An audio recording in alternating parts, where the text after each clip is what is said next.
আমার চেহারা কেন আমার বাবার মতো বা আমার মার মতো? যেই মানুষটা কিনা এতটা নোংরা বা এতটা খারাপ। এবং প্রতিবার আমি আমার আয়নার সামনে গিয়ে দাঁড়াতে পারি না। আমার মনে হয় আমার বাবা যেহেতু নোংরা কাজ করেছে বা আমার মা যেহেতু নোংরা কাজ করেছে এবং আমার চেহারা যেহেতু ওনাদের মতো, আমার বেঁচে থাকার কোনো অধিকারই নাই। এবং আমি বেঁচে আছি আমার আমার বাবা-মার কষ্টের দেয়ার জন্য। আমি আসলে কোনো ভালো কিছু তো করতে পারছি না। এবং এই বাচ্চাগুলো নিজের বাসার ভেতরে অশান্তির কারণে অনেক সময় যেটা হয়, বাহিরে তার বন্ধু-বান্ধব অথবা অন্য কোনো কাজিন বা একটা সার্কেলের ভিতরে শান্তি খোঁজার চেষ্টা করে, অথবা সে অনলাইনে শান্তি খোঁজার চেষ্টা করে, অথবা অনেক ক্ষেত্রে তারা এতটাই ইন্ট্রোভার্ট হয়ে যায়, কখন যে ভেতরে তারা প্রতিদিন একটু, একটু করে মারা যায় আমরা এটা বুঝতেও পারি না, আমরা ধরতেও পারি না। কখনো সুইসাইডাল হয়ে যায় বাচ্চাগুলো, নিজেদের সেলফ হার্ম এর দিকে নিয়ে যায়।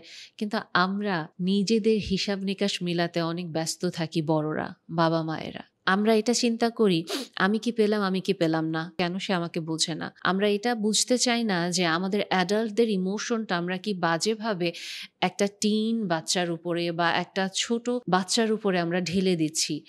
ওর যে বয়সে যে ম্যাচুরিটি আসার কথা না, সেই ম্যাচুরিটিটা সে জোর করে নিজের ভেতরে নিয়ে আসছে।